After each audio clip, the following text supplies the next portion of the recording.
If you've been thinking, I want to think in English because I feel frustrated and limited with my thoughts, you are in the right place.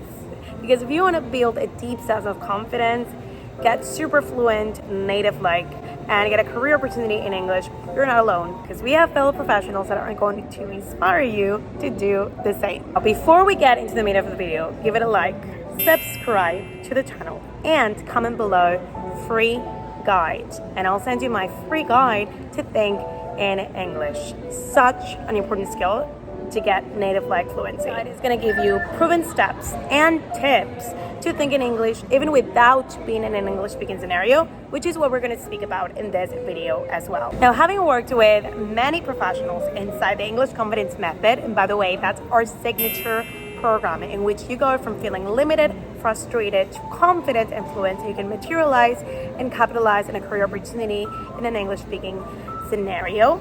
If you want to know more about it, book a call and we'll see if you are a fit to be inside of that program and get the type of results that we're going to discuss now. Now, I have noticed some success patterns among the students that I'm going to speak about, so you can replicate them, replicate these formulas, and start thinking in English as well. This is number one. Now, keep in mind, these students were not, and I repeat, they were not in an English-speaking scenario when they started implementing these tips. This is to say that there's no excuse of like, I think I need to be in an English-speaking scenario. No, you don't need to. You just need the right strategies and tools. Okay, so it all starts with setting an intention. What is your why? And this is extremely important because if you want to learn a skill, you need a deeper motivation behind, okay, I want to think in English to speak like a native. What is your why? So many of our students, they want to work in English-speaking scenarios in Canada. Another student is in the US. Another student is traveling in the US. I mean, they have specific career goals that they wish to materialize. So it's very important that you set an intention.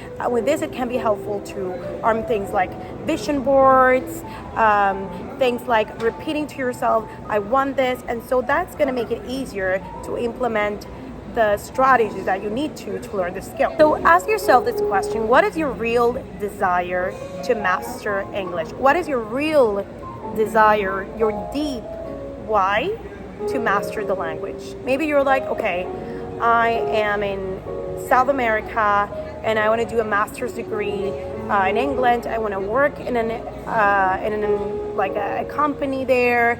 I love marketing. I'm a professional, but I wish that I could speak like a native because honestly, I'm blocking myself to receive opportunities in English-speaking scenarios. That is very specific. So you need to anchor into that specific goal and start thinking about it, even dreaming about it, if you will. Students do it all the time and they become so motivated to study, and even when they lose motivation and lose consistency, I always say to them, remember your why, and that is going to be your horizon to keep on going. Now, this is number two.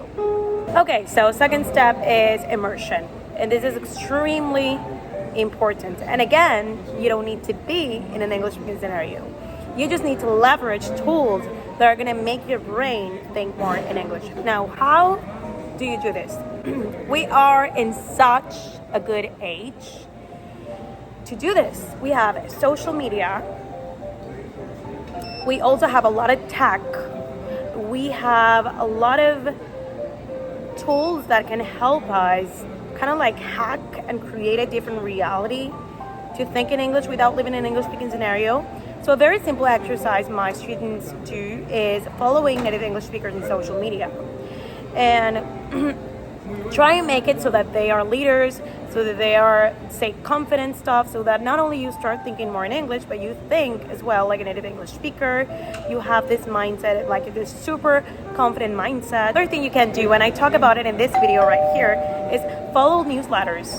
According to your profession, we have economists, we have data scientists, we have also even musicians, and they all subscribe to newsletters that not only like make them think in English, but also they learn vocabulary oriented towards their profession, which is so important to develop yourself in an English speaking scenario. Okay, and there's this exercise that I also created which I use throughout the years, and it is called method speaking. As you can see this comment right here, method speaking is basically based on method acting, which is when actors pretend to be their characters, and so they start thinking more like them, they start communicating like them. And so what my students do, and it's just such a good technique, it's that they block off time every day in their calendar, let's say a couple of minutes, to pretend like they're native English speakers. And so this activates your brain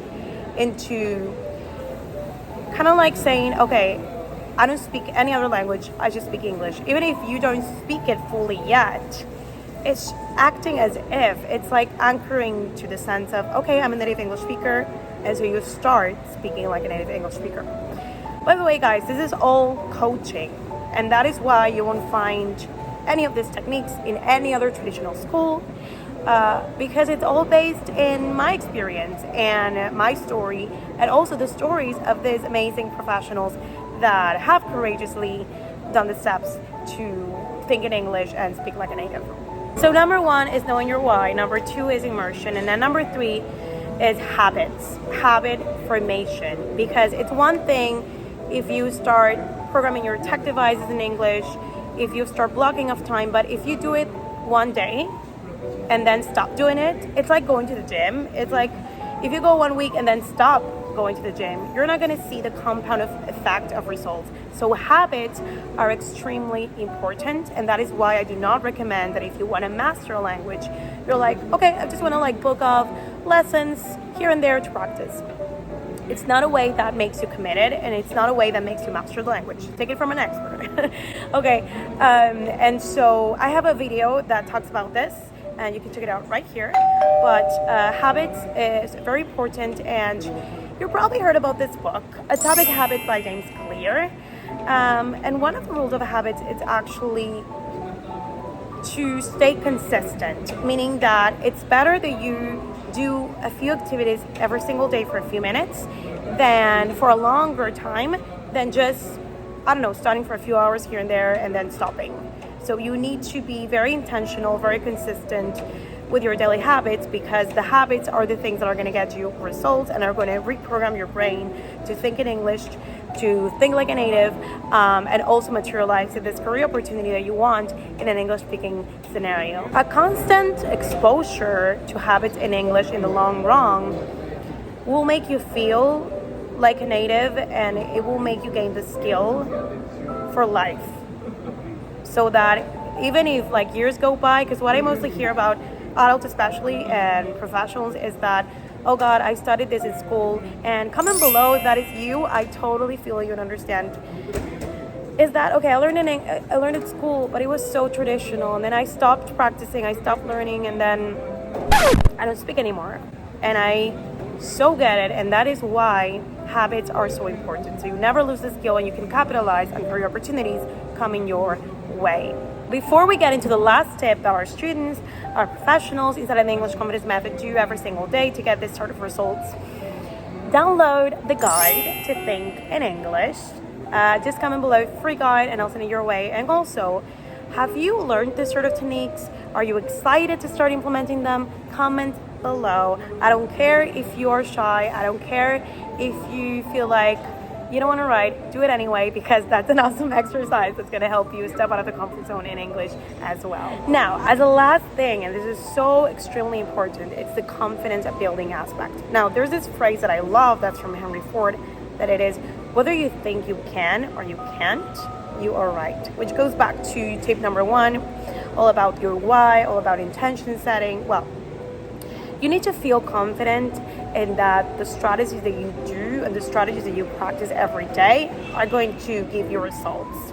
Because keep in mind that coaching, thinking in English are untangible things that you may not see, and you may not see overnight. So the confidence factor of believing in yourself is extremely important. And it's something that applies to, by the way, every single skill that you learn, not only thinking in English, but also when you start speaking, when you start writing, you have to not be so worried about perfectionism. And with this, I have this amazing comment from one of my students that she has dropped a lot of perfectionism patterns in speaking English. She's become fearless. She's no longer worried about making mistakes. Because guess what? We're not perfect.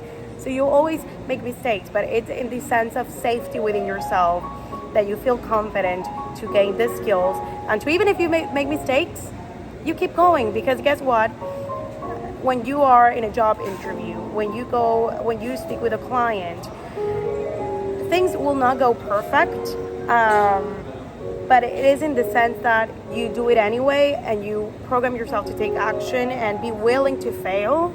That is when you succeed, and that is part of confidence as well, and the skills that we teach. Right, so as a little recap, know your why, so the intention setting, immerse yourself, and you don't have to be in an English speaking scenario. Then habit formation is so important, and then the confidence building aspect. Now, before I make this invitation, it's time to stop doing the same things and expect to see the same outcomes. So here it goes. I invite you to book a call if you resonate with all of this, if you're ready to commit, if you're ready to invest in yourself, if you're ready to actually think in English and get the amazing results that our students are seeing. And what I want for you is that you become the best version of yourself there is. That you speak like a native, that you believe in yourself, that you build this deep sense of confidence, and that you materialize a career opportunity coming your way. So that's the invitation. You can book a call below. Use that to fill in little questions.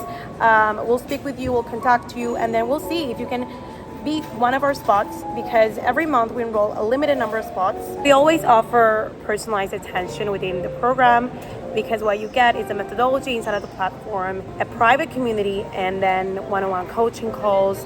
And we want to make sure that you are a fit so you can see results. So again, the link is below. You can book a call. And if you have any questions as well, just comment below and I'll make sure that I send you an amazing resource. And do not forget to download our guide as well. All right, so make sure you like the video if you haven't liked it yet, subscribe to the channel, and then do not forget to watch this playlist, which is on Thinking in English, where you'll find other trainings, and this playlist on Sounding Like a Native English Speaker. See you in the next one.